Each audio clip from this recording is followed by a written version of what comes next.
died for. And that's the direction that we need to be focused on for Memorial Day. Thank you guys for everybody that's out there online tuned in. You're tuned into The Divide with Marcus C. Williams, and we are here in your ear having the conversations that you need to hear. Hit the like button, hit the share button. It doesn't cost you nothing to hit the like or share and help us get this message out there.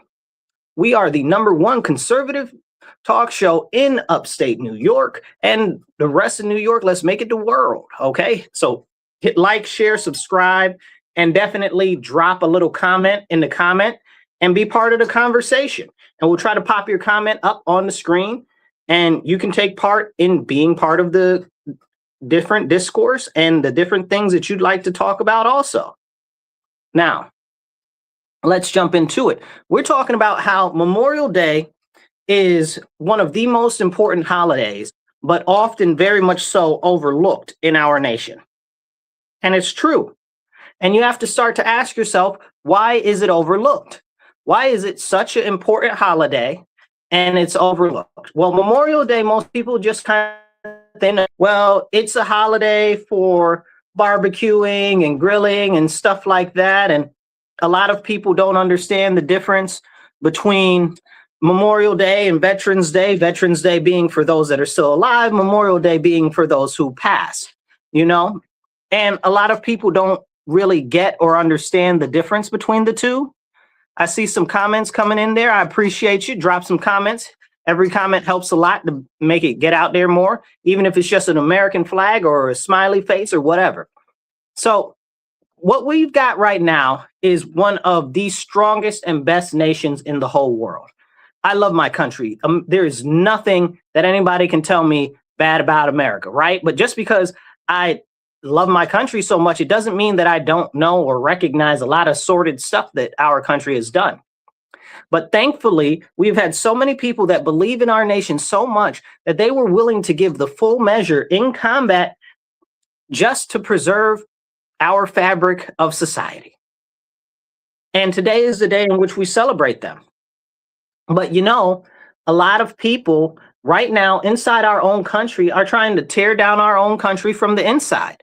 They hate our country, but they're American citizens. Why are these people allowed to go on and say, oh, wave foreign flags? Because that's a big thing. People live in America waving foreign flags and demanding things like death to America. How dare you? The fact that they're not immediately taken and thrown into prison is unacceptable. How do you live in America, our naturalized citizen or our American-born citizen, and you hate our nation so much? It's 200 and some odd other countries in the world. Nobody's stopping you from going. Go and get. Look at all of the people who die on their way to try to get to America, right? Like clearly, America is a bastion. Okay, America is a sanctuary in a world that is in upheaval and topsy-turvy. But people come here or are from here and they do not respect our nation. They do not care about our country. It's absolutely despicable. And all of them that are foreign or want to wave a foreign flag, send them back immediately. No lines, no waiting. They got to go. You hate our country, but you're here. Bye. See you later. You know, and people will say, oh, well, you know, you can't say stuff like that. You can't be against illegal aliens and stuff like that. Why not? There is a legal process for people to come into this country, right? And I'll put this out there.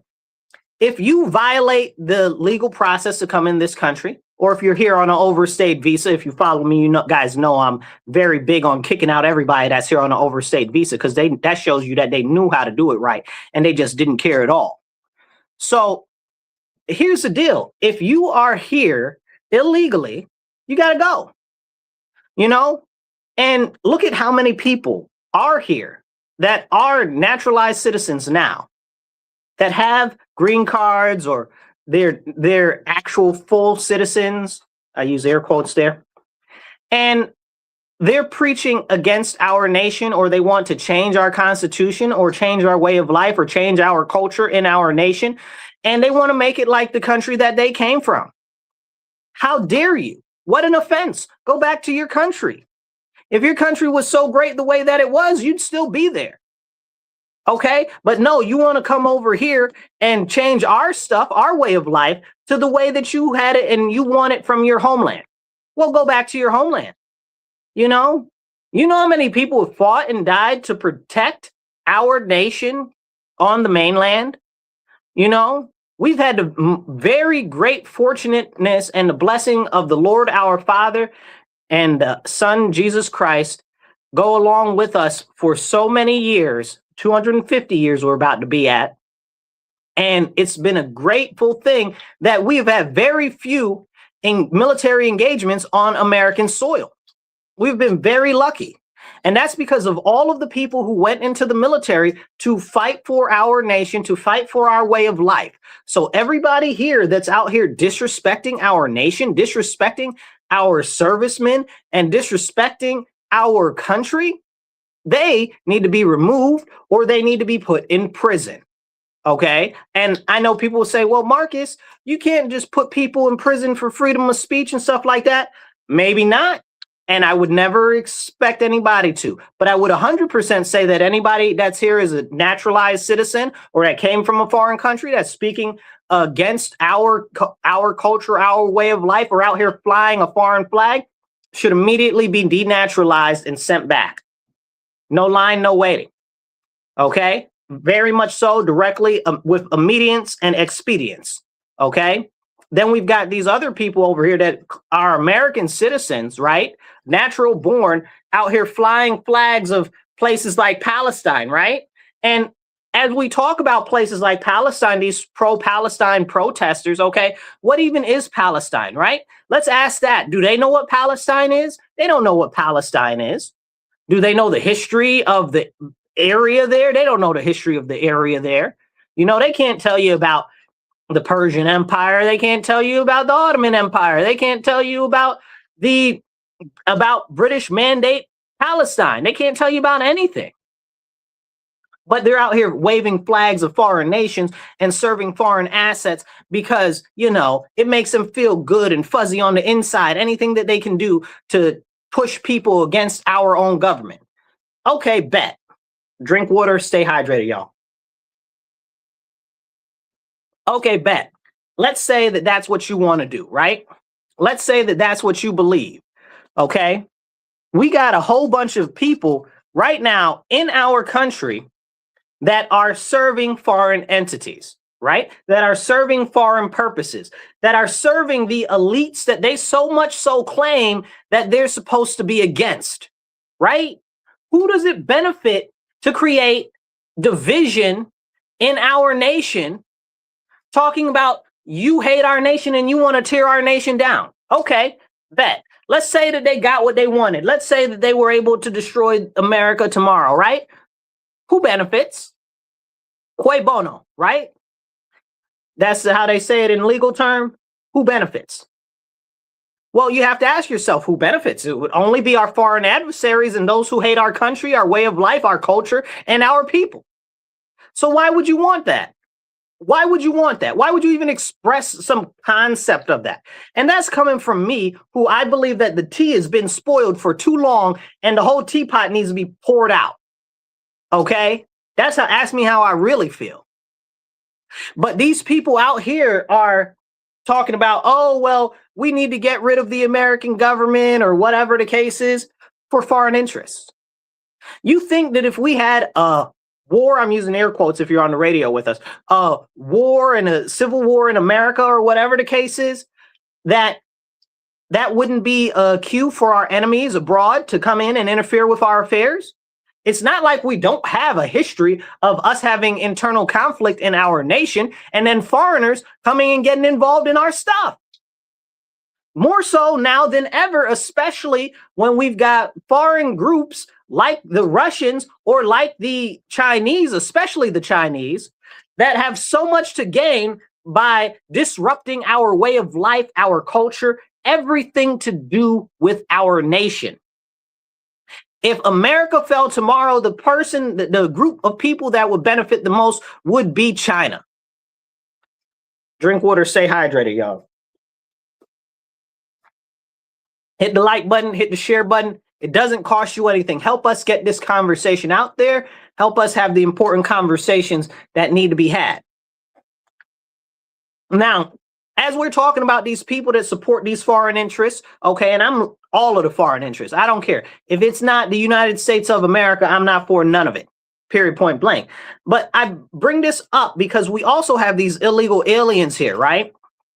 And some of the illegal aliens are more patriotic than the freaking people that are here the right way, or naturalized citizens, or even actual nature-born citizens.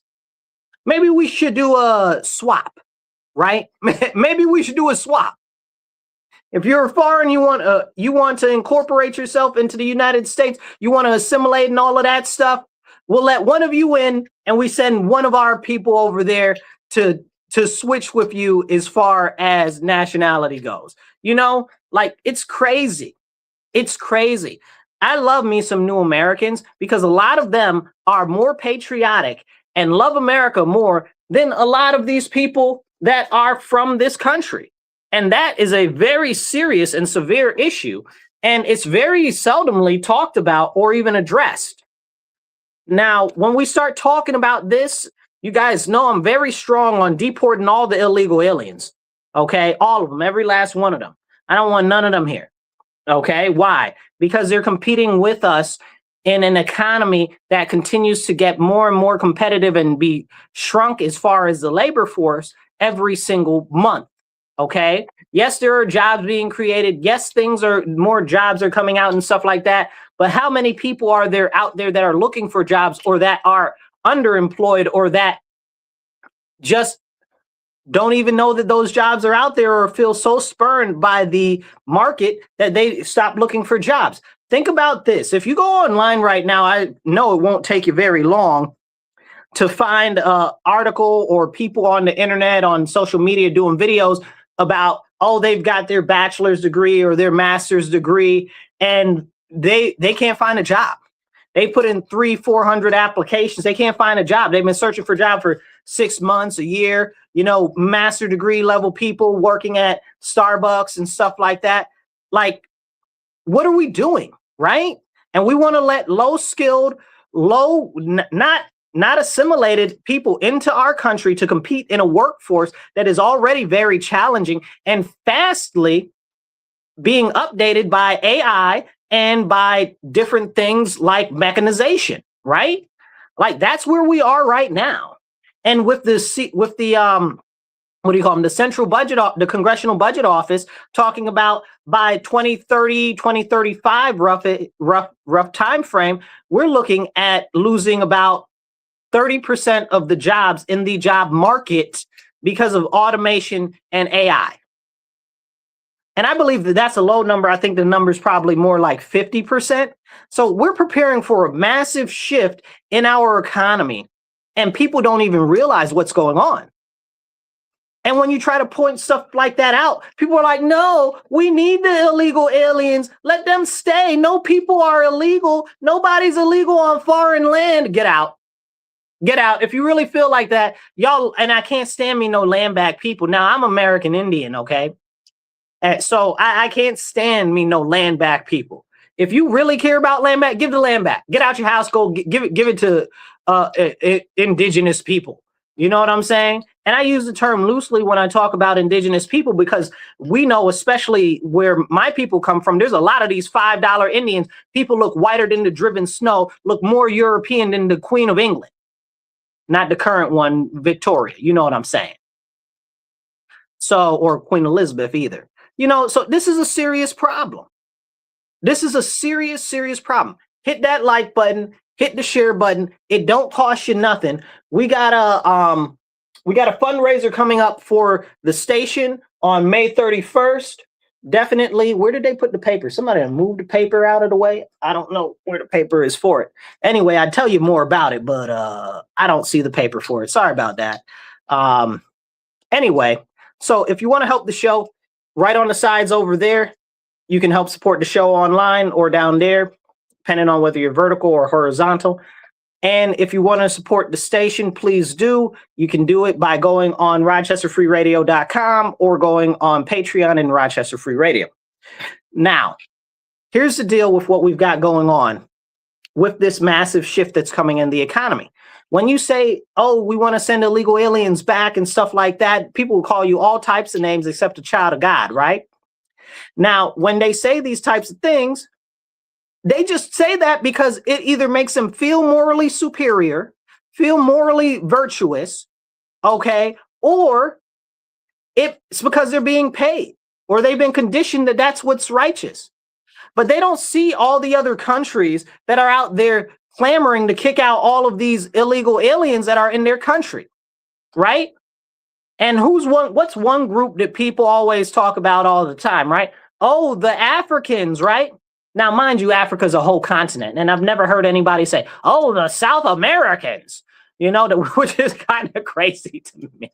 Or, oh, the Europeans, so all the Asians, but however, we do have the Chinese, which are their own huge problem themselves. And then we have the Indians, which are their own huge problem themselves. But most people don't even consider the Indian subcontinent part of Asia. And that's its whole own problem, the geography in America.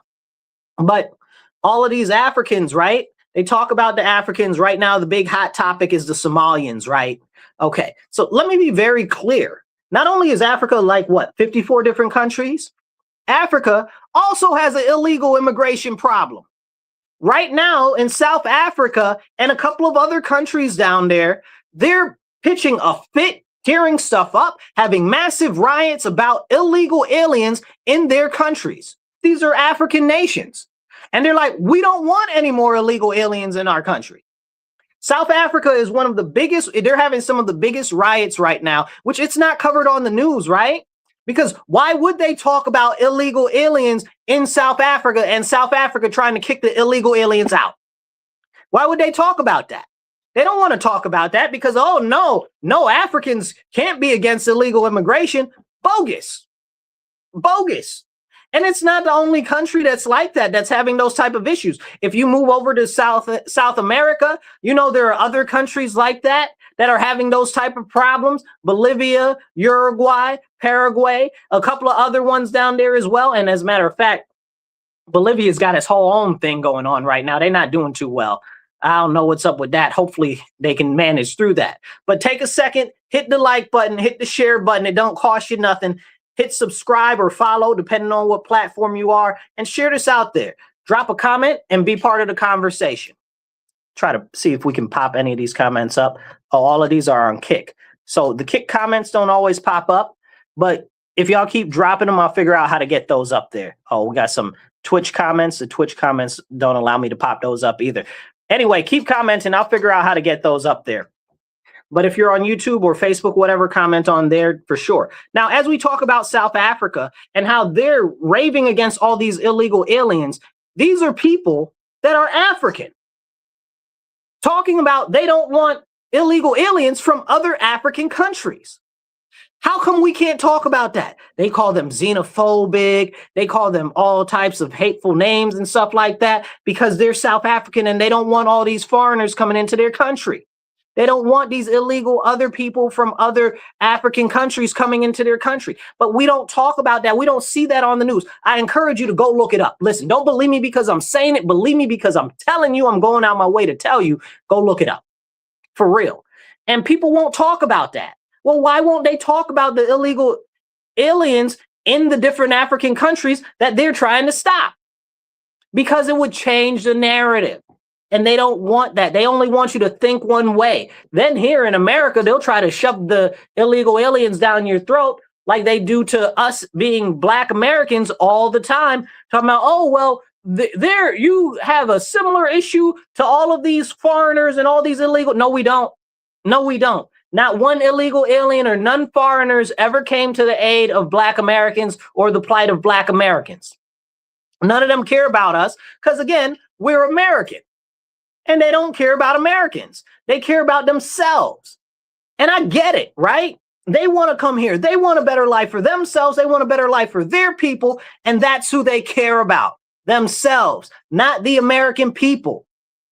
Coming here from a foreign country is a completely thing about selfishness. That's all it's about. Coming here from another country is about selfishness. Nobody has ever come from another country talk about, yes, I want to improve the quality of life of the everyday American. Nobody's ever said that. Nobody's ever said that. Okay. But still and yet we're supposed to, oh, yes, just let all the illegals. No, send them back. And that's what South Africa's on right now. They're protesting, they're rioting. They've got some of the most serious riots that they've had in decades over illegal immigration in South Africa right now. Okay? And that's on the African continent. So make it make sense to me. Now, we've got a whole bunch of other issues that are coming up right now in our nation and across the world. We've got the thing with Iran that's going on, where it's causing massive oil shortages to many parts of the country. I mean, not our country, but many parts of the world. And a lot of people don't really get or understand what the issue is there, right?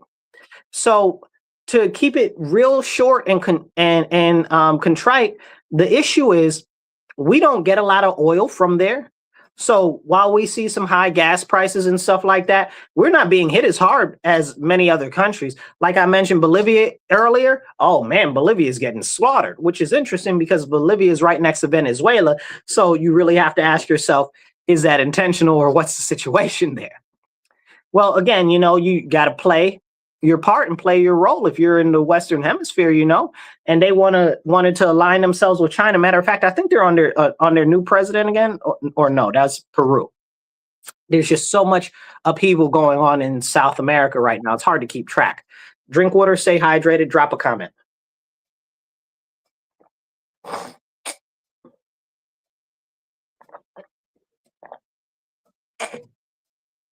So as we've got this whole thing going over there with this blockade of Iran and stuff like that, and they can't get oil out and their oil tankers are all filled up and the oil stuck there, and soon they're going to have to start burning off oil, which probably should be real soon. I'm fake looking at a watch that I don't have on my arm if you're on the radio and you can't see.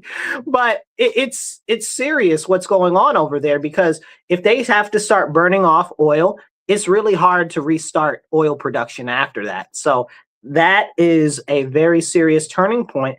And we also have the issue with China, where China right now is really light on oil because they get a lot of oil from Iran, from Venezuela, and now they can't access that oil anymore. So what's going on? So China's suffering. Now, China is one of the big major production hubs in the world. So how is that going to go for the rest of the world if China starts to get short on oil? So China's going to have to get some very serious and very quick reorganization strategy for their economics and for their production, right? They're a production powerhouse in the world right now. And that's problematic if you don't have any energy to fill that production powerhouse. Then they also have a bazillion different people in their country, right? China's got the second biggest population right next to India, right? Couple billion people. It's a lot of people to be low on energy, to be low on fuel. And then you have to think about the not just the manufacturing itself, but the delivery, right? So many different fueled ships that need to be fueled, right? All types of different things like that. And then we've got this whole problem with the issues with, I guess you would say, airline fuel right now, again, because of the constraints on oil and stuff like this, which is kind of the reason why we need to bring back production of these things to the United States and create more refineries in the United States, because that's the only way that we really can actually make sure that if anything happens on a larger scale in the world in the future, that we are insulated from any of the outside issues. Look at what happened during COVID, and the international pipeline of shipping got knocked down, right? And the craziest thing is it was a Chinese shipping vessel that got stuck sideways in the Suez Canal called the Evergreen, which everybody seems to forget about, that really tore up the market for everybody in the world, because a lot of trade and stuff goes through the Suez Canal. And then everybody had to go around Africa, and that was its whole own problem, because it's like weeks extra out of the way. But when we don't have these levels of conversation, then we don't see the extent of the impact of what's going on.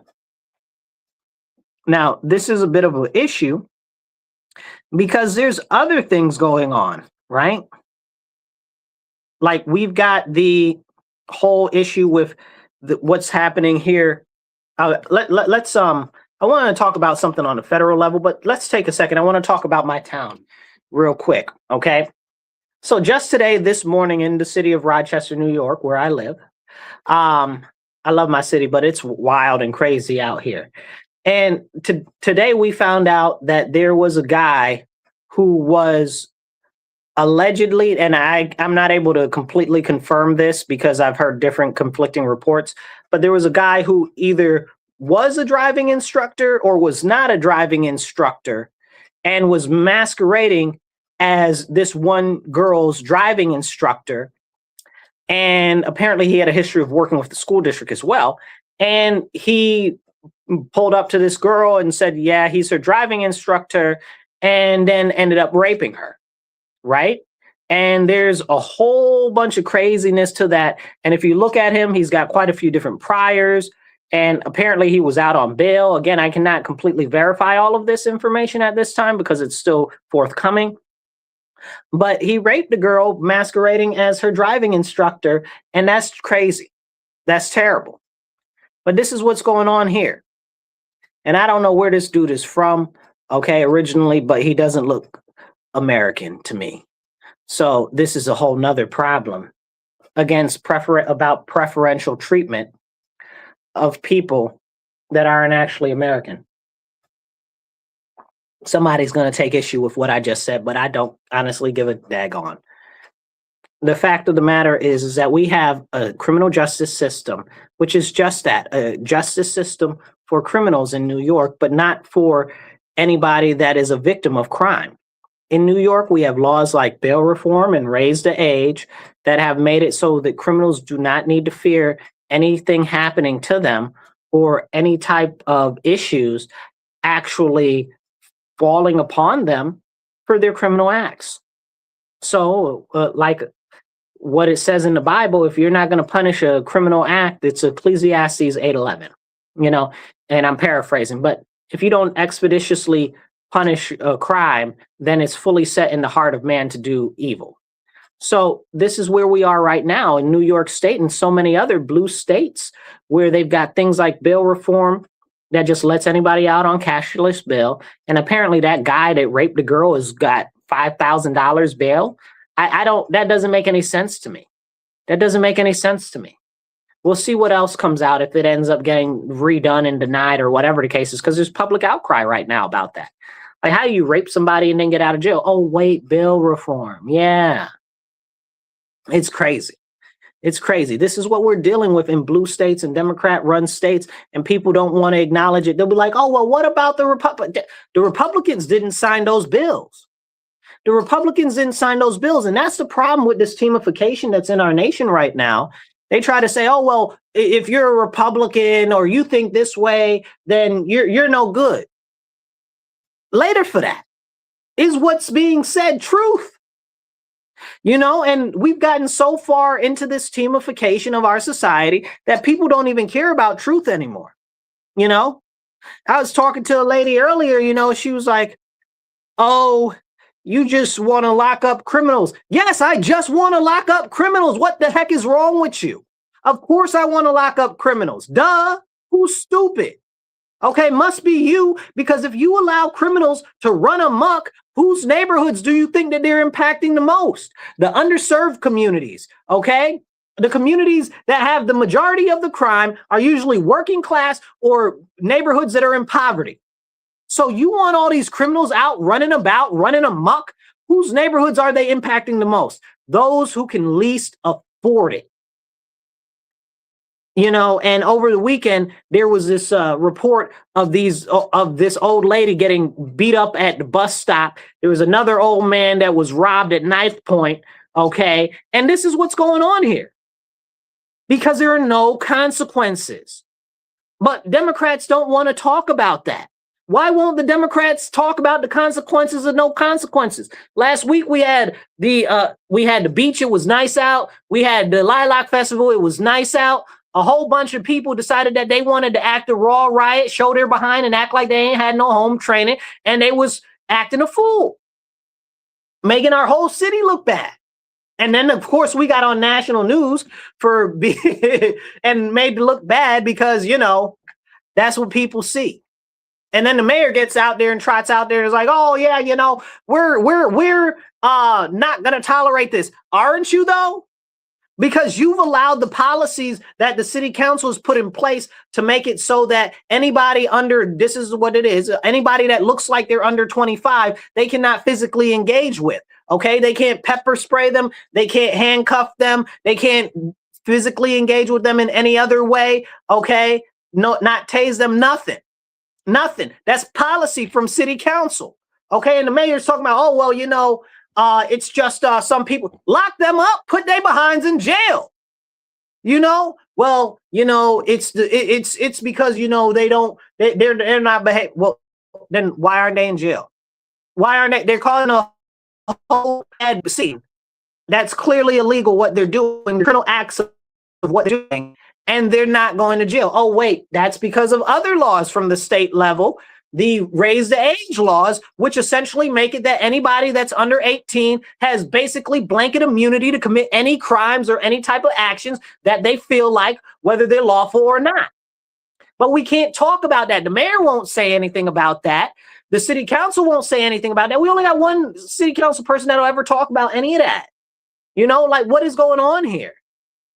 What is going on here? Because it would mean that they would have to hold accountable other Democrats. And they can't do that. They don't want to do that because they want to protect their positions. They don't care about our actual citizens. They care more about themselves, the positions that they hold, their families, and they care about your families. And as a matter of fact, right now, they care more about the illegal aliens than they care about you, because we got our congressmen and our city council people out here talking about, oh, we need to shelter all the illegal aliens. Not refugees, because we're a big hub for refugees too. That's a whole separate conversation. But not the refugees, the illegal aliens, right? And then they try to blanket statement it, oh, well, it's immigrants, it's immigrants. No, don't try to soften the language or try to lump the illegals in with all of these actual immigrants that are coming in the right way. Don't do that. Don't play in our face. You're supposed to be our elected officials. You're supposed to be actively championing for us, but you're dealing and pushing for stuff for people that are not American citizens that you're not supposed to be representing. They have their own government and their own people to represent them. You're supposed to represent us. If you're not representing us as Americans, then who's representing us? Please make it make sense. Hit the like button, hit the share button. It don't cost you nothing. Drop a comment, even if it's just an American flag in the comments. Every comment helps a lot. Be part of the solution. Join the conversation. Drop some comments. Drink water, stay hydrated.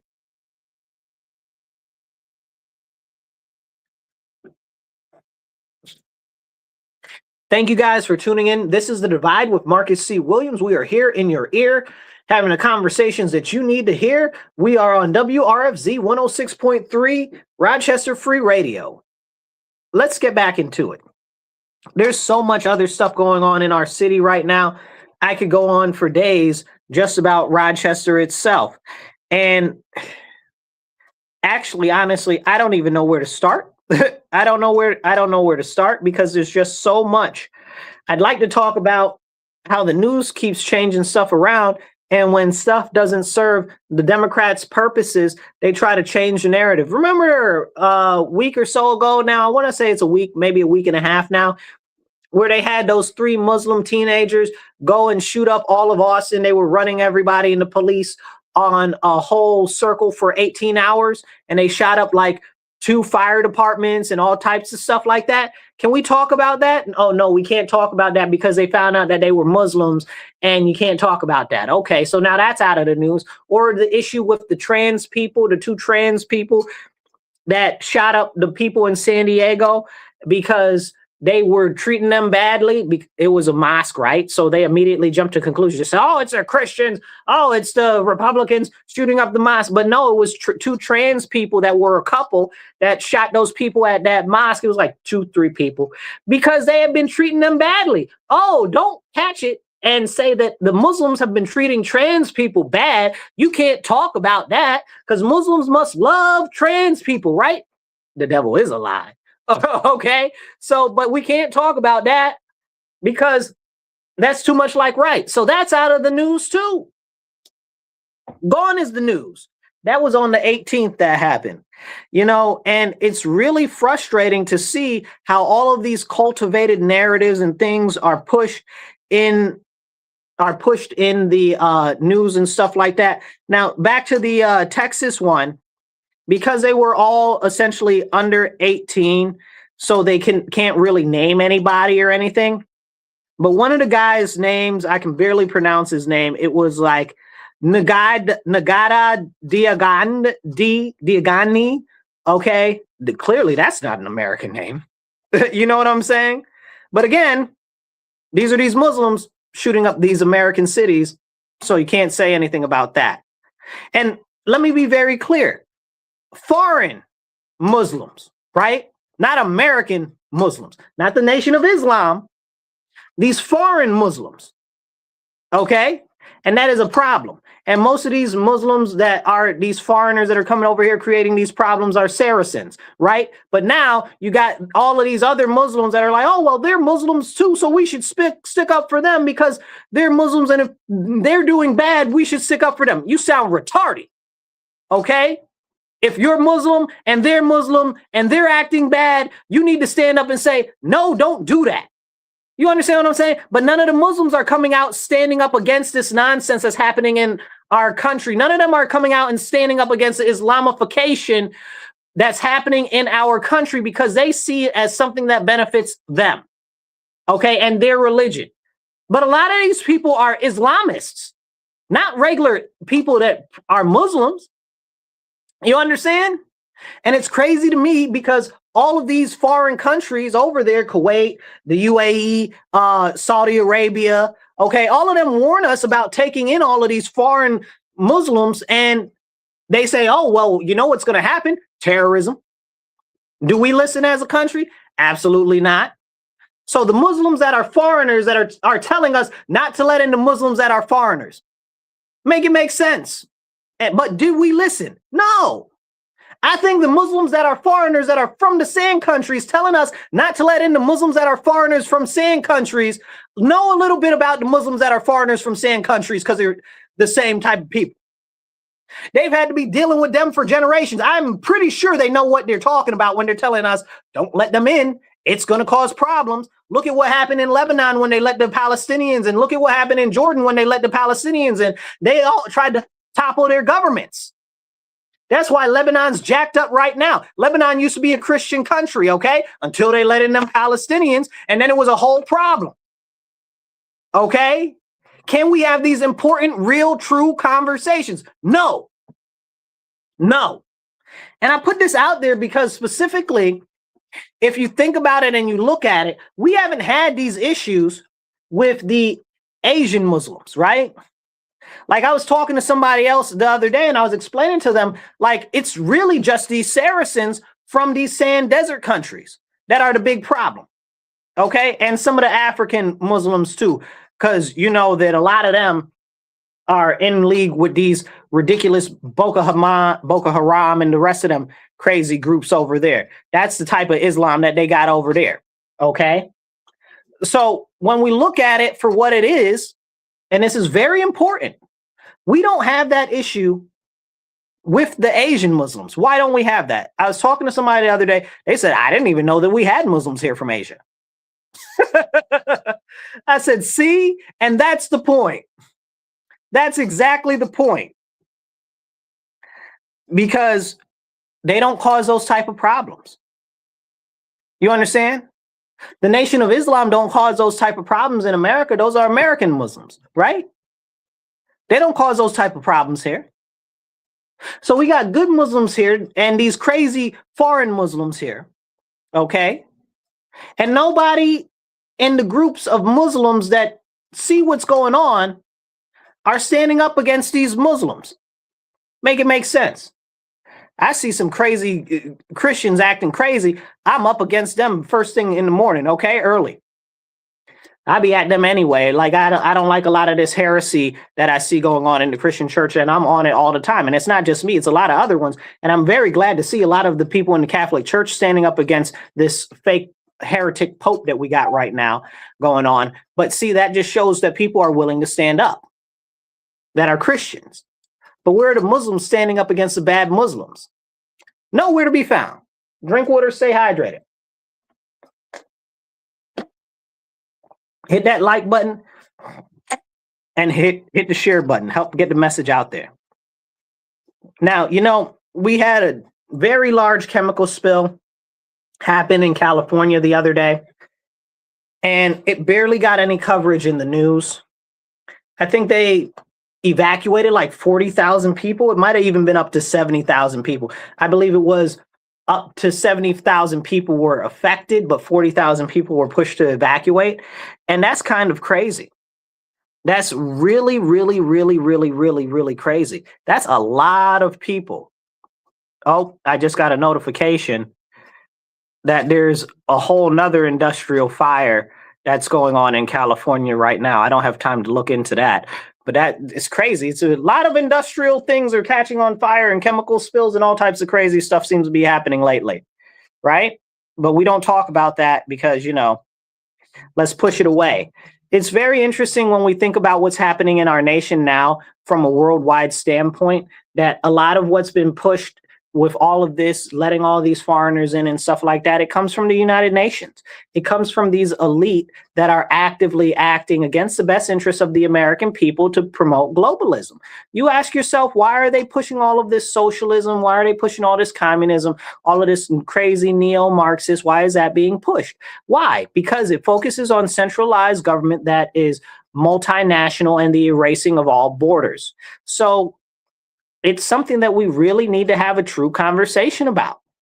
And all of this is being pushed by people like George Soros, his son, I forget his son's name now. He's really taken over for him. And Carl Schwab and the rest of these people, all members of the World Economic Forum and all types of stuff. A lot of the other ones, the Bilderbergs and all of them, and it's a serious problem. Why is this being pushed? Because they're trying to push us to one global order. And it's a serious issue. And, at the top of the pyramid, they're all in it together. They're all super ultra wealthy elites, ultra powerful elites. Remember, power doesn't always mean money. That's something that you need to know. A lot of it is about bloodlines and familial ties and stuff like that. That's a much larger conversation for a whole nother episode. But hit the like button, hit the share button. It don't cost you nothing. Drop a comment. I'll try to pop some of these comments up on the screen here. Okay. Be part of the conversation. Let's see. Okay. Oh, look, we finally got the kick comments working. All right. If you're watching on Facebook or YouTube or wherever else, you pop your comment down there and we'll pop some of those up too. So as we have this conversation about how all of this push for immigration is going into all these countries, like that's what the problem is. It's being pushed by the elites because they don't care. They know if they dissolve the heritage and the cultures of different nation, it destabilizes it enough so that it segments the populace into different small groups that they're easier to control that way. Because if you don't know your own identity, then you're easier to control. This is basic. What do you call it now? What's the sociology? Psychology? Like it's really basic science of manipulation. And that's what's being done to us intentionally. Then you've got a whole bunch of other things that are being pushed that's really globalist anyway also. Why do you think that so many of these judicial candidates and all of these different DAs have all of this outside funding from many places to promote stuff that really is deleterious to the protection of that? That's bad. It's deleterious is bad stuff, right? That's really deleterious and tearing down the society and the structure of society, allowing criminals to run wild. Why are they being funded by people that are far afield in other countries and giant mega corporations that are nonprofits on scale? Why is that okay? Why is that okay? Explain it to me like I'm five. It's not okay. And we need to understand what is really, really going on. And if we get enough time in a little while, I want to talk about some of the policies from the UN that the US has said, no, we're moving away from underneath this current administration. I'm glad, I'm really glad at watching this administration push away from globalism. There should not be any globalism. Borders matter, countries matter, and our rights, liberties, and freedoms matter. Our culture matters. Our united heritage as a nation matters. And this is a sad thing that I see far too often, where they try to pit Black Americans against white Americans. And I really have to start to ask people, well, what is a Black American, right? What is a white American? Because up until a couple of years ago, really the 50s, there weren't any white Americans except the what do you call them? The WASP, the white American Anglo-Saxon people, like that's it. White Protestant Anglo-Saxon, like those used to be white people. But then all of a sudden the Irish were white too, but the Irish didn't used to be white, right? Then all of a sudden the Italians were white, but the Italians didn't used to be white. You know what I'm saying? Like, so how and when exactly did that happen? Like, I'm fortunate enough to live in an area where we have people that are very proud of their heritage. And, we've even got the Sicilians and the Italians, and they'll tell you, I'm Italian, I'm Sicilian, and they don't even, and they're distinct groups in and of themselves. But this whole concept have pushed all of the people away to be like, oh, well, we're just white, destroying and eliminating their heritage. Again, this is exactly what we were just talking about a second ago. And then we have to ask, oh, well, so what is a Black American now, right? Well, they've got all of these talking heads on all of these different TV stations, CNN, NBC, all of these other stations that look melanated, that look like this, okay, that look melanated, but they're not Black Americans.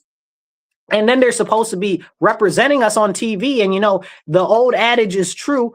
They say that all Black people look alike because whenever somebody sees somebody that's melanated, they just assume that they're Black American. Them people don't represent us.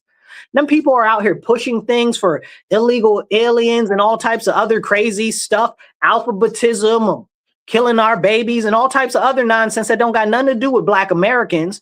Okay. And we need to have that conversation. Okay. I need you to understand, okay, if you're not Black and you're watching this, that a lot of these people on these TVs and on these internet things that look like this, that are melanated, are not Black Americans, and they do not represent us. Like that crazy guy that was masquerading as a new Black Panther Party in Philadelphia or whatever the case is. He wasn't Black at all. Okay? He's something Spanish and foreign. Okay? Or we got all these, what's that crazy lady's name with the short blonde hair to be on CNN and stuff? Oh, I'm not able to remember her name. She's foreign. Okay, she's not Black American. She don't represent my people. Okay, we got the other one, Amanda Seals. Okay, she's not Black American. She don't represent our people. We got the Black caucus in Congress and in New York State, both of them, and they got a whole bunch of foreigners in there, okay, that aren't Black American. And then we wonder why Black American issues don't get addressed. And this is important because, again, what is Black if all of these people all of a sudden are Black, right? But they're only Black when it's convenient, but they want all of their culture stuff, their different African nation stuff, Gambia, Liberia, whatever the case is. Liberia is really part of America. That's a whole nother conversation. Liberia, Sierra Leone, Gabon, all of that stuff. They want all of their holidays. The Jamaicans want their holidays. They want this, they want that. The Caribbeans, the rest of the Caribbeans, they want all their own stuff. But they Black when it's convenient. When they got their hand out and they want something, it's okay for them to be considered Black, but they be real quick, okay, to tell you that they're not Black. This is the issue and this is the problem, okay? And we need to have these serious and important conversations, but people don't want to have them. Black Americans do not want all of these foreigners. You understand? That's a very small subclass that's pushing that on us. because we as Black Americans see that, look at whose neighborhoods they're being pushed into. Look at New York City. Look at Chicago. Look at my neighborhood. Where are these illegal aliens being pushed? Into our neighborhoods, displacing us in our own neighborhoods. We have this big thing against gentrification and all of this nonsense for years. Okay. Now all of a sudden it's gentrification by illegal aliens and don't nobody want to talk about it. Okay. That's a serious issue. Now, you might remember that years ago and decades ago, they used to have people and they try to mock them like they're all countries, right? Like they're all country. And they'd be like, they took our jobs, right? They took our jobs. Well, they did take our jobs. They did take our jobs. Not only did under Clinton and Biden, they ship away a lot of our jobs. Okay, NAFTA was a big thing with Clinton, and they shipped away a lot of our jobs. They also allowed all of these foreigners to start coming into our nation, taking our jobs in America, the low-skilled jobs, the everyman's job that anybody can get, even if they didn't graduate high school. And that's very important to have a conversation about, but nobody wants to have that conversation. And they want to talk about you. Oh, well, you're xenophobic. Oh, well, you don't like these people. You don't like those people. Oh, and they'll try to say, oh, you hate these people. Nobody hate nobody. That's like a lot of energy to give somebody else. Oh, nobody got no energy to be hating nobody. You understand what I'm saying? But what I do recognize is the economic reality that is going on in our country, and that the more competition in the job market, that means that there are going to be less of our American citizens that are able to get those jobs. Okay. And people will say, oh, well, you should be able to compete with them for basic entry level jobs. Why? Why am I creating unnecessary competition for myself? If there is a water tower, right? If there's a water thing, it dispenses water, right?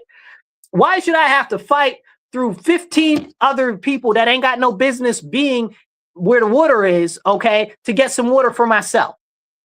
Why I got to fight all these extra people for the basic things that we should be able to get? You understand? The more competitive an environment, the more people that end up losing out. It's simple, basic economics. Like, it's crazy. It's simple statistics, right? Like if you're playing in a baseball game or whatever the case is, and you're playing in a series, you've got, let's call it, 20 teams, right? Okay, that means that you got a 1 in 20 chance, roughly, different statistics, better teams play better, whatever the case is. But you've got, a 1 in 20 chance of winning, right? Now you got 150 teams versus just 20 teams. Your likelihood of winning goes down dramatically. Also, you're more likely to tire yourself out if you've got to consistently compete with all of these other groups now. It's not a level playing field. And none of us are going to their countries talking about, oh, give us free stuff. Oh, give us jobs. That is not happening in their country. They come here and they want better for themselves. They're not coming here to look out for you, me, or anybody else. And I'm not mad. But we as Americans should not be enabling them to do that. I do want to get back to Bolivia real quick, because we were talking about Bolivia, and Bolivia is really going through it right now. The president did get replaced recently. I was right about that. So their president, Rodrigo Paz, was in office. He's only been there 6 months. Okay. And the protests have gone all the way up. It's a raw riot down there. They're working with roadblocks. It's costing them $50 million a day in losses to their economy. And they're being told that they're using unconstitutional force, and the regime is very restrictive and stuff like that. I don't know Bolivia's constitution. You know what I'm saying? I can't say.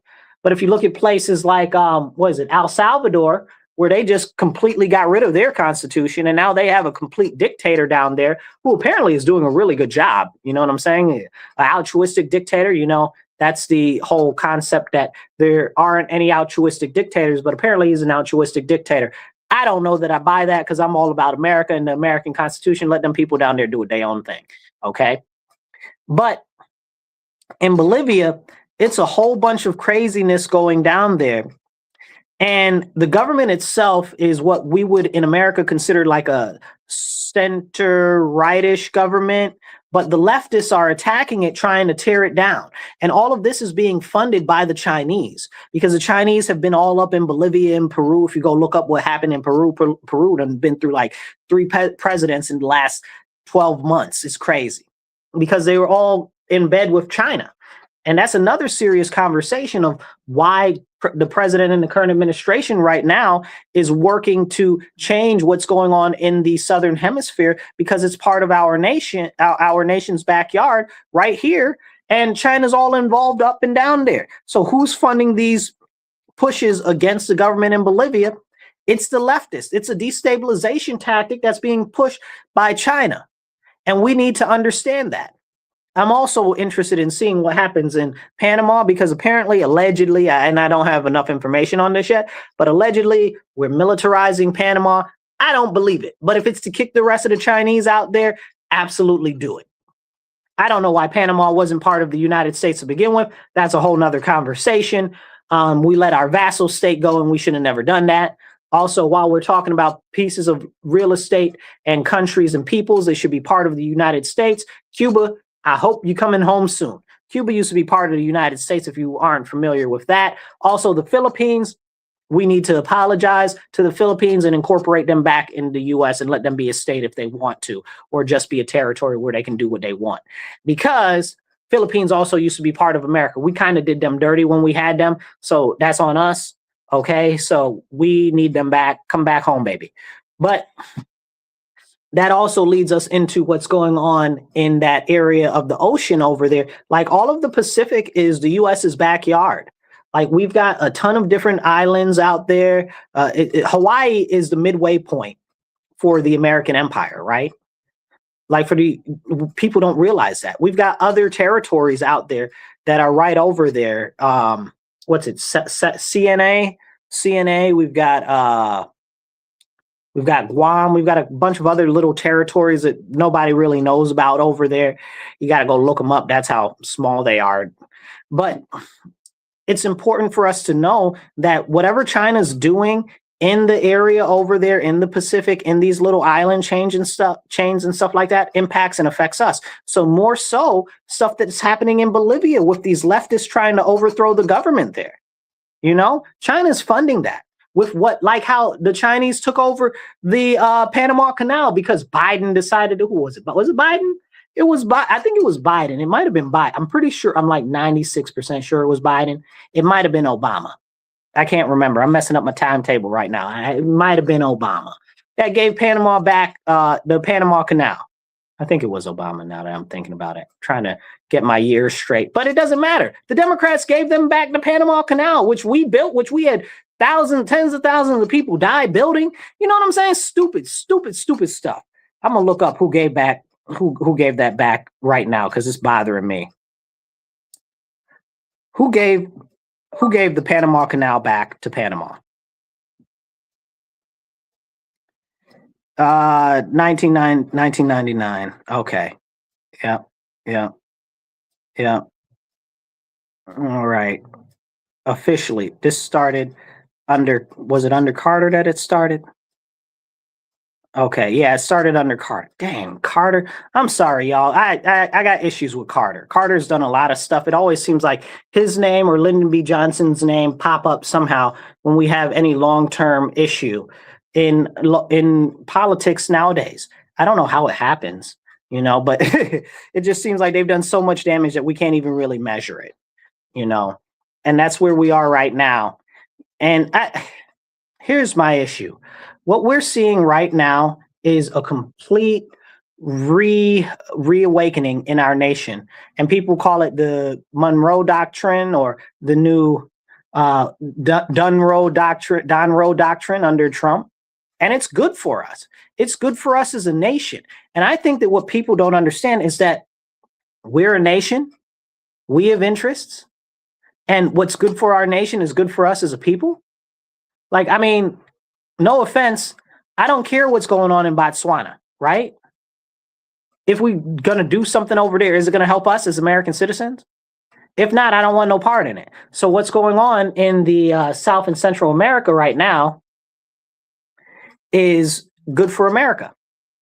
So it's really good for America. The whole thing with Maduro and Venezuela, it's good for us. The whole thing with Cuba, it's good for us.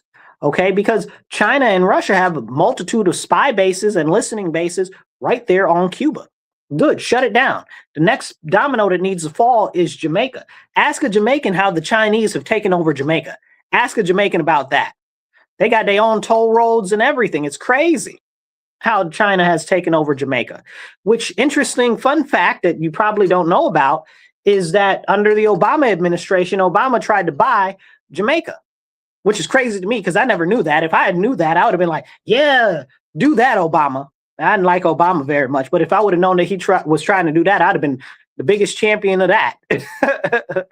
You know, so it's kind of interesting how clearly even other presidents have identified that China's issues in our right here in our hemisphere are really impacting us strategically long term. And we got to kick China out of Mexico too, but that's going to be a little bit of a bigger issue. And it's coming. It's coming. I want to jump back into what's going on here in Rochester for a second, where I live, because these people crazy. Okay. The school board just passed a budget for $1.16 billion. Okay. And they're talking about, oh, well, it has cuts and stuff to many different positions and stuff like that. And one of the positions was social workers. And one of the positions was, I want to say, what was the other one? It was not, it's like psychologists or something. And I'm like, those positions have nothing to do with education, not anything at all. And social work or psychologist, whatever the case is, that's either state or that's the county government that's to deal with that, not the school budget. Our kids can't read and write. There's no discipline in the schools. You're talking about some people that have no business but doing anything to pry into the lives of the students.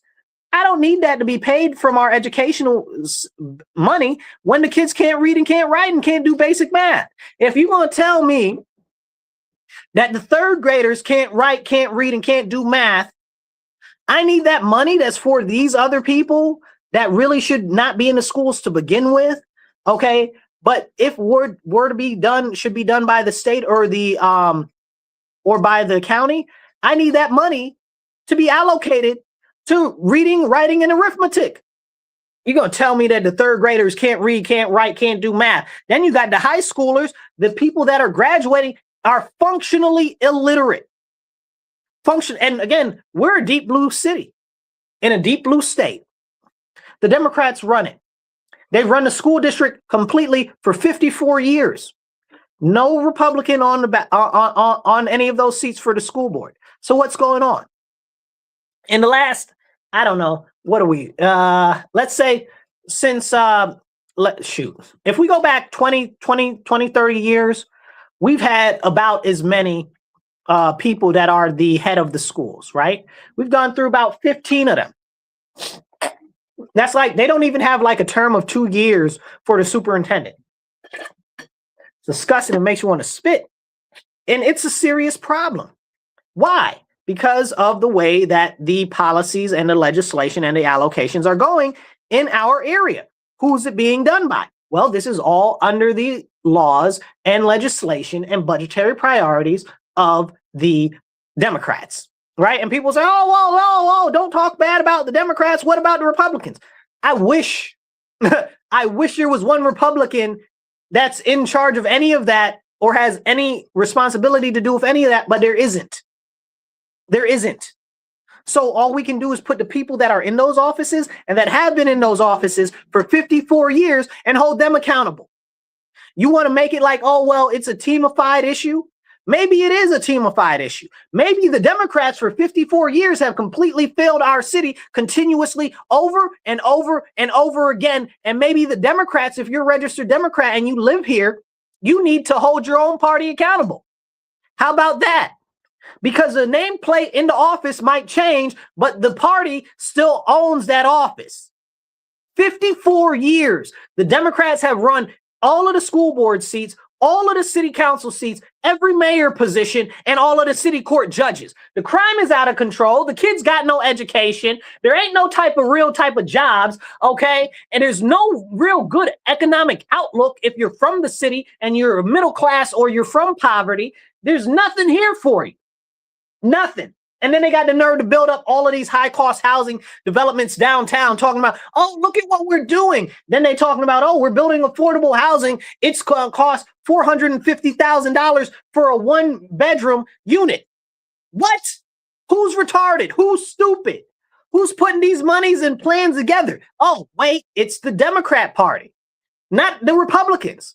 Again, I wish there was a Republican to put the responsibility on, the onus on, the accountability on, but none of them are in any positions of power here, nor have they been for 54 years. So if you want to say, oh, well, it's about teams and you're just saying that because you're Republican, I am not. And you need to hold your own people accountable, but you're not holding Democrats accountable, and you're a registered Democrat and you want to talk about the Republicans, you need to hold your own people accountable for what they're doing to our city and destroying our children's future and destroying the economic outlook for us, for homeowners, for property owners, for businesses, okay? And the continued deterioration of the general quality of life because y'all let the criminals run a gosh darn muck.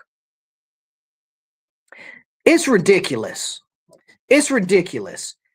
And this is something that we need to have a question about. We need to have a serious question about if the Democrats are in power, who's holding Democrats accountable? Shouldn't it be Democrats holding other Democrats accountable? Absolutely. Absolutely, because that's your party. But they'll rather say nothing to hold any of them accountable. And I put it out there like we were talking about the crime and the violence and all the craziness that's going on in the bail reform and the raise the age laws in New York State. We talk about that. Okay, so who runs the assembly? The Democrats run the assembly. They got a supermajority. They have for over 30 years. Okay. Who runs the state Senate? The Democrats have a majority in the Senate. They've had the state Senate for over 20 something years. Who runs the governor's office? Oh, the Democrats have had that for almost 20 years. You understand what I'm saying? So there is this continued issue with the Democrats not holding other Democrats accountable, while the qualities of life, education, and economic outlook continue to deteriorate for the majority of the people in our area and our region especially.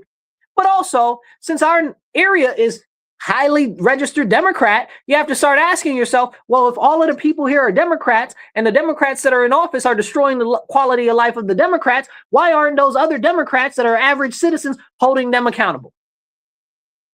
Because they've been told to be distracted by Orange Man Bad.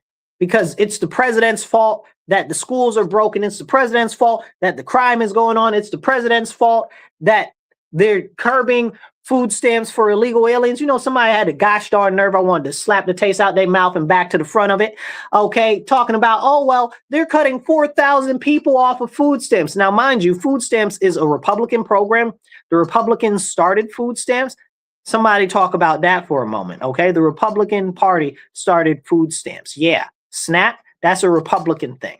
Okay. So, and it's also tied to the Farm Bill. So there's a lot going on there that people should be thankful to the Republicans for that to begin with. But they're like, oh, well, they're cutting all of these people, 4,000 people off of SNAP benefits. Why is that? Because there's a hellified amount of corruption and misappropriation going on with SNAP benefits in New York State. And nobody wants to talk about it. The federal government asked for the records in relation to the SNAP and the qualifications, and New York State told them, no, we're not giving it to you. Well, why aren't you giving it to them, right? They're funding you for it. Why aren't you giving it to them? And they said, no, we won't give it to them. Now, SNAP is largely a federal program. So SNAP, so the federal government said, you know what?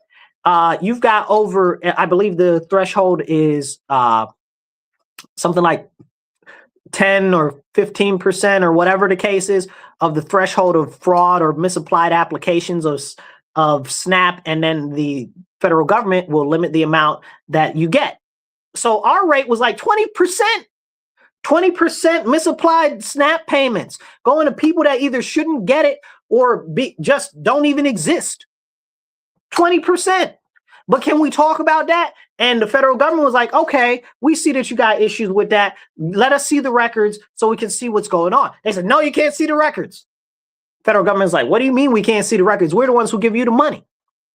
And they're like, no, you can't see the records. And the federal government's like, okay, then we're going to cut the amount of SNAP benefits that we give you from covering it 100% to covering it like 80%. And you're going to have to come up with that difference of 20%, which is roughly the amount of misapplied SNAP disbursements that you've been giving out. And the Democrats went wild. Oh my God, they're trying to take people's stuff. How about you just actually clean up the fraud and stuff that's going on in the state? Like, you don't even have a little fraud. You got like 20% fraud. Like, what the heavens is going on there? Like, how is that a thing? And then you don't want nobody looking at it? You don't want the people that are giving you the money to look at where you're putting the money. Make it make sense to me. And again, these are all Democrats. And the guy was like, yeah, they're taking 4,000 people. They're kicking off a SNAP. Who? What 4,000 people? Because I saw the new regulations that they're doing. If you're in school, you don't have to do the 20 hours of community service a month, 20 hours a month of community service.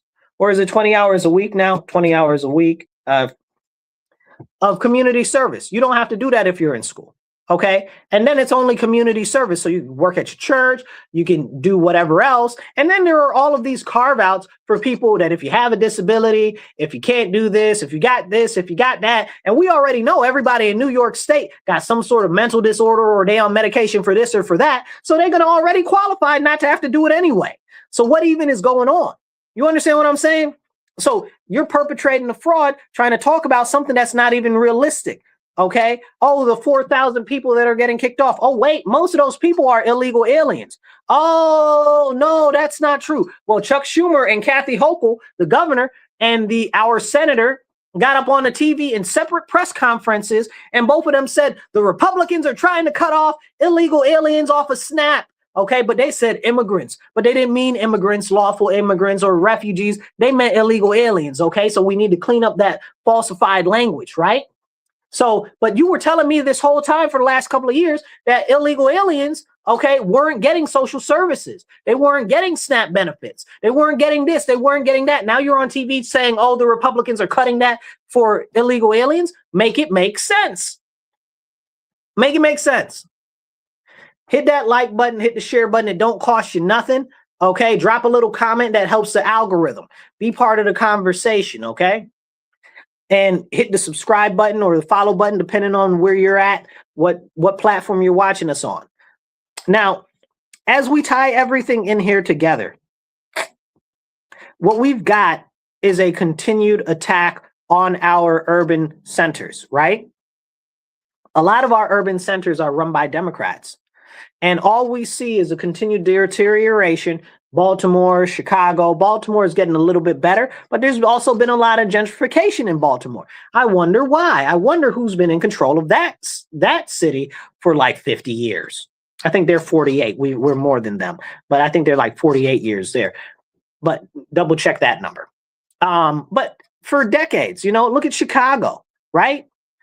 And these are conversations that we can't have because people want to say, oh, well, it's about team.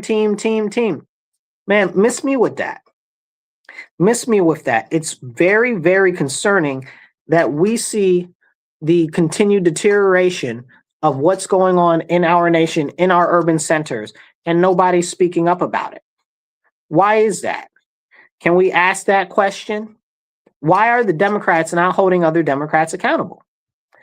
And it bothers me so bad to watch what's going on.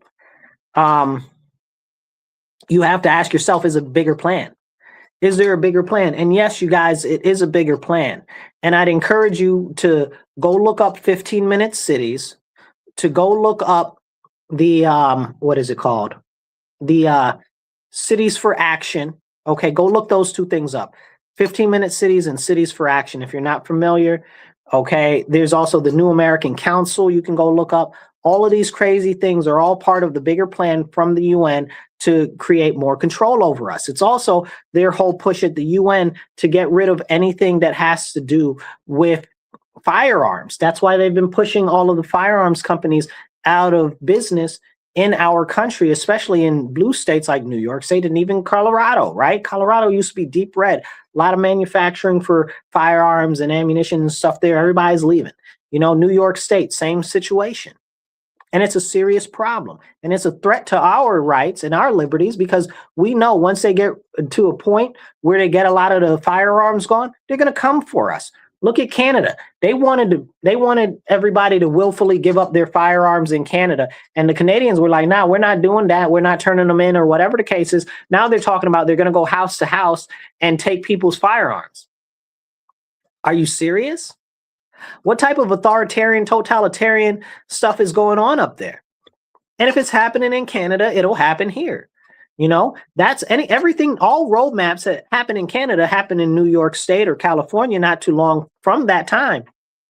So we need to be very vigilant on what's going on. Like, for instance, you've got the medically aided induced death going on in Canada, and now they're opening that up to teenagers, that they say that if they have any type of mental disorder, or if they're feeling depressed, or if they have any social anxiety, that if they're teenagers, that then they'll be able to get medically aided induced death. Okay, what do you mean? That's like every teenager, every human that's been a teenager ever has experienced those type of feelings and thoughts. Like, why would you say that? What would you do that for? And then you look at New York State. What did New York State do? Talking about, oh, we're doing compassionate care for the elders, so the elders can just kill themselves and stuff like that. Why would you ever suggest that our elders kill themselves? Well, the elders are in poverty and they've got poor quality of life. So wait, you're saying because they're in poverty, they should kill themselves? Well, yeah, they shouldn't have to suffer in poverty. I said, wait a second, I've heard this before. This is the same excuse that you use for people in poverty getting rid of their children. You try to tell them to kill off their babies because they're in poverty and nobody should be raised in poverty. I've heard that story before. Okay, look at this. This is nothing but control. Okay, this is nothing but population control. It's nothing but constraining their ability to minimize the population, because less people are easier to control. This is what the whole plan is. Now they're going after our elders here. Elder side, that's all that it is. And they're trying to tell you that it's compassionate. And people will argue, well, you don't know about how people struggle in their end of life. Listen, my grandfather died from multiple organ failure and dementia. Don't tell me about I don't know people struggle and stuff like that. Don't even play in my face like that. Okay, don't do that. Then my grandfather was a veteran. God rest his soul. Okay, and this is a stupid conversation that these people have going on, and they're like, oh, well, this and that. You don't see what these people are doing because you can't conceptualize the evil and the vileness that actually exists in the world. All of these people run around talking about things like the Epstein files, and pedophilia and stuff like this. What are you even talking about? In the Epstein files, it said that they were eating babies. Eating babies. In the Epstein files, they said they were eating babies. I have not seen the outrage over them eating babies yet. Where is the outrage over them eating babies? Eating babies, drinking the blood of children. This we already knew was happening, but it came out in the Epstein files and nobody is up in arms about that. Make it make sense. Just the sheer volume of evil that actually truly exists right now that we know about, and people are like, oh, ho hum, and they don't care. They don't talk about it. They don't do anything about it. They don't care. But then they try to say, oh, well, Trump is a pedophile. Blah, blah, blah. Eating babies. They are eating babies. Okay? You have no evidence, nothing that would ever make you think that Trump is a pedophile, right? First, you try to tell me, oh, well, Trump is he's sexually assaulted people and stuff like that. Turns out that all the accusers that tried to go after him were lying, right? Okay, maybe he's an adulterous, dirty dog. Okay, now you're selling me something I could believe, right? But he's very clearly got a very specific type. And you mean to tell me that this ugly, hideous woman who's always kind of been ugly and hideous, okay, is somebody that he messed with? Then she got on the TV. What's her name? E. Jean Carroll. Okay, got on the TV with Anderson Cooper. You guys got to watch that Anderson Cooper interview with her. Okay, she is a sexual predator. I was very concerned about him when she was on there, and I'm like, this is a gay man, and I'm concerned about him. You understand what I'm saying? She looked like she was about to jump him and ravish him on national TV. Okay. So, but then she said, oh yeah, no, Trump never actually did it, but in my mind he did. In your mind, you psychotic individual. I had some other words, but we're on the radio. You know what I'm saying? So, I mean, but this is the concept, right? That we're pushed to think all of these things over and over and over and over again when they are eating children, eating babies, and drinking the blood of children, and nobody's calling for a bigger investigation about that. Now we know, and I only got a short time left, so hit the like button, hit the subscribe button. It don't cost you nothing. Definitely hit that the follow button and the share button too, okay? Or drop a little comment in the comments because that helps the algorithm. But what we know is that they're out here eating children, right? And that's not a big thing. We know that there are baby mills like the Chinese have, where they're trying to have these people have all these babies so that they can get citizenship, so that they can work to usurp our government from the inside. We know that that is happening. We know that there are a bunch of people that are having babies off the books so that they can have those children and sell them into things like sex slavery and cannibalism and all of these other things. We know this to be true. This is not a fiction. We know this. There have been massive investigations into this type of things. You know, you got the Tim Tebow Foundation. People want to talk about pedophilia. Tim Tebow's always talking about the child abuse and sexual assault and stuff like that. And he's got this map. If you ever see this map, he's got this huge map of America. And it shows all of the places where child sex images are appearing and all the IPs and all of this type of stuff. How is that even being shared in that level of quantity? You just look at the map. Tens of thousands, at least. And you're telling me that, oh, well, this, oh, well, that. No, oh, well, this is here. We know about it. Why are we not doing anything about it? I saw an interview with Tim Tebow. They were like, well, why isn't anybody doing anything about it? And he's like, you know what? We're trying. We're trying. But it's hard because people don't want to believe that the stuff that is happening, that we know that is happening, is actually happening. And it's scary. It's scary because, like, that is a very serious thing, thinking that they're eating children and they're drinking the blood of children. And we know that, right? That's not even the same thing as the children that they're growing. These children, they're having these people have these babies and then they use them as blood bags. You understand what I'm saying?